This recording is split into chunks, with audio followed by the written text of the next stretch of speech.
नमस्कार दोस्तों, मैं हूं आपका अपना गौरव सर।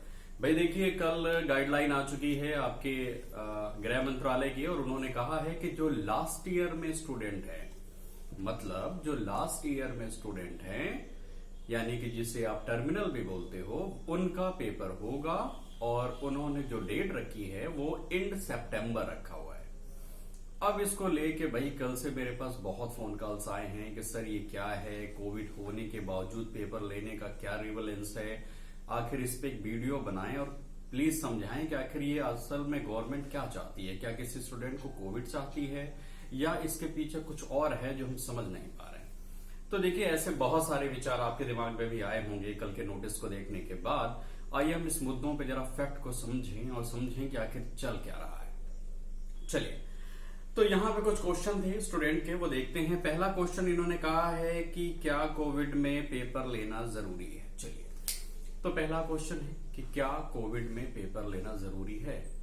देखिए, अगर मैं फर्स्ट ईयर की बात करूं तो मैं कहता हूं नहीं जरूरी है, क्योंकि फर्स्ट ईयर सेकेंड ईयर में नंबरों को संभाल सकता है, सेकेंड ईयर थर्ड ईयर में संभाल सकता है। लेकिन अगर कोई लास्ट ईयर का होगा तो लास्ट ईयर के स्टूडेंट के पास ये आखिरी चॉइस है कि वो अपने नंबरों को बेस्ट जो है वो रिजल्ट पे देखे।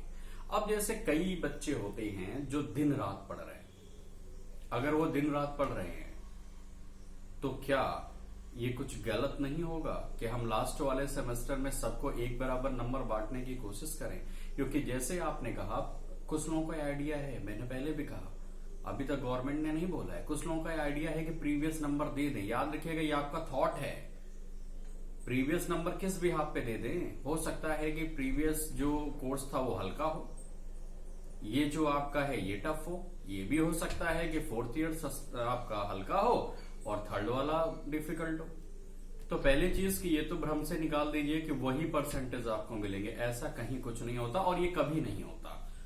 तो चीजें अब क्या है, तो एक क्वेश्चन आपके दिमाग में अभी मेरे ये बोलने के बाद आ रहा होगा, तो सर क्या करें, कोविड होने दें, पेपर में बैठे हम लोग, क्या हम कोविड ले लें। देखिए, एज ए दोस्त मैं आपसे कभी ये नहीं चाहूंगा कि मेरा कोई भी स्टूडेंट या मेरा कोई भी साथी कोविड जैसी बीमारी से स्ट्रगल करे।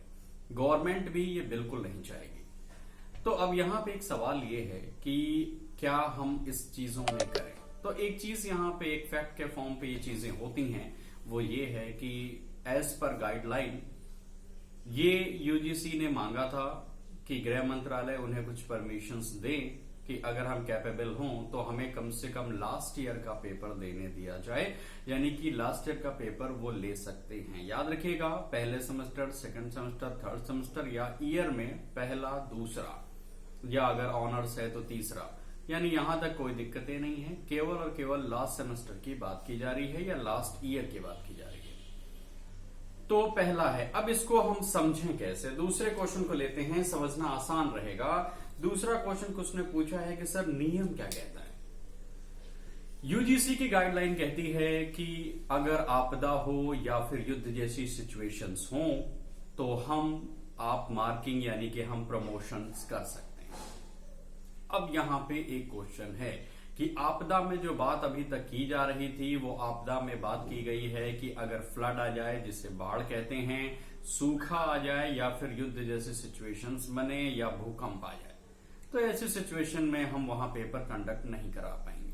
लेकिन क्या कोविड को हम उसमें डाल सकते हैं, क्योंकि अभी ऐसे नॉर्म्स तो है नहीं, क्योंकि वहां तो प्राकृतिक आपदा की बात हुई है और युद्ध जैसे सिचुएशंस है नहीं। तो नियम तो ये कहता है कि आप प्रमोट नहीं कर सकते।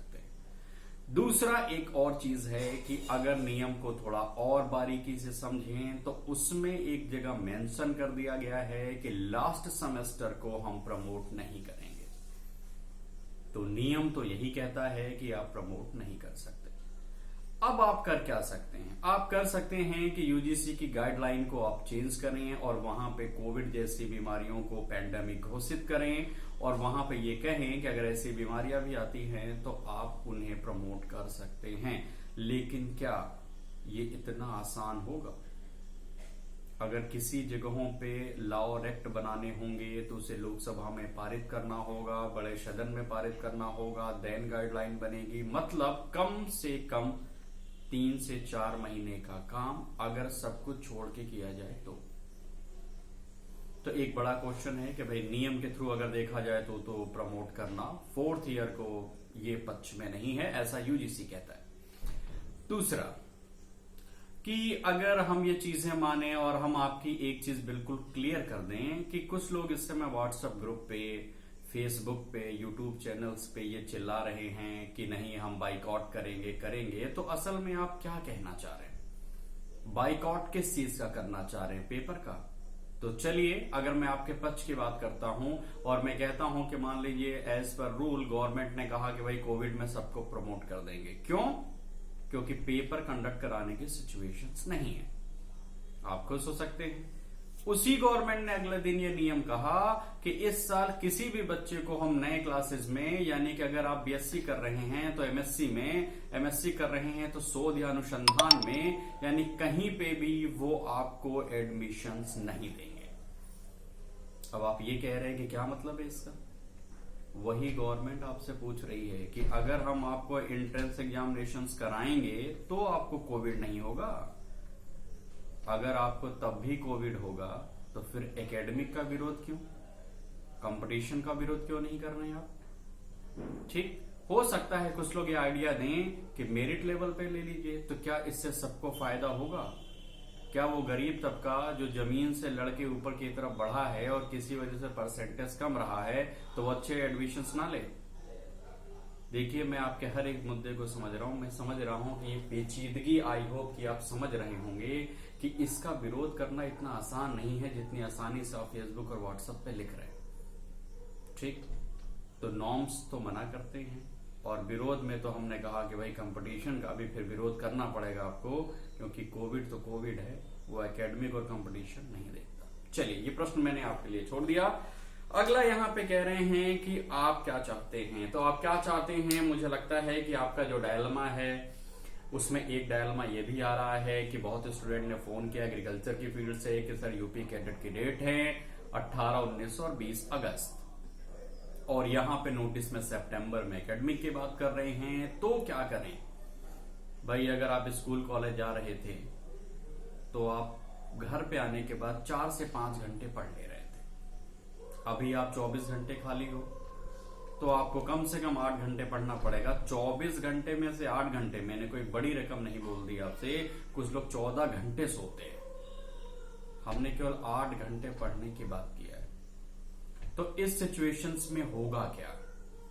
इस सिचुएशन में देखिए सिंपल सी चीज है कि अगर 8 घंटे में से 4 घंटे अगर आप एकेडमिक को दे दें और अगला 4 घंटे अगर आप कंपटीशन को दे दें तो आई होप की चीजें क्या होंगी, आसानी से हो जाएंगी। ठीक है, चलिए अगली चीजें क्या कहती हैं वो चीजों को समझ लेते हैं, डायलमा को थोड़ा सा क्लियर करते हैं। पहली चीज ये है कि एज पर रूल ये जो गाइडलाइन आई हुई है, ये गाइडलाइन क्या कहती है? गाइडलाइन कहती है कि जो मेधावी छात्र पढ़ रहे थे वो पढ़ते रहें और उनको मौका मिलेगा कि वो अपने नंबर को दोबारा ठीक कर लेंगे, और जो नहीं पढ़ रहे थे वो एज पर रूल आप फेसबुक व्हाट्सएप पे बहस से जारी रखिए। उम्मीद है कि यूनिवर्सिटियां पेपर भी करा लेंगी, मन मुताबिक आपको नंबर भी नहीं मिलेगा और अंत में केवल आप ये चिल्ला रहे होंगे कि गवर्नमेंट क्या की, नंबर आपको मिल गया। ये बहुत सारी चीजें थी, ये बहुत सारी दिक्कतें थी जिसके साथ आप यहाँ पे रूबरू हो रहे हैं। मेरी शुभकामनाएं आपके साथ हैं, मेरी हर एक चीज आपके साथ है। कहीं भी कोई डाउट अगर रहा हो आप मुझे कमेंट बॉक्स में लिख दीजिए मैसेज, मुझे फोन भी आप कर सकते हैं। आपको ये चीजें मालूम चीजें ये जो भी अभी यहाँ पे हो रही हैं आप इसे सर्कुलेट करिए ताकि वही चीजें लोगों तक पहुंचे जो सुरक्षित भी हों और अच्छी भी हों। शुभकामनाओं के साथ मैं आपका गौरव सर।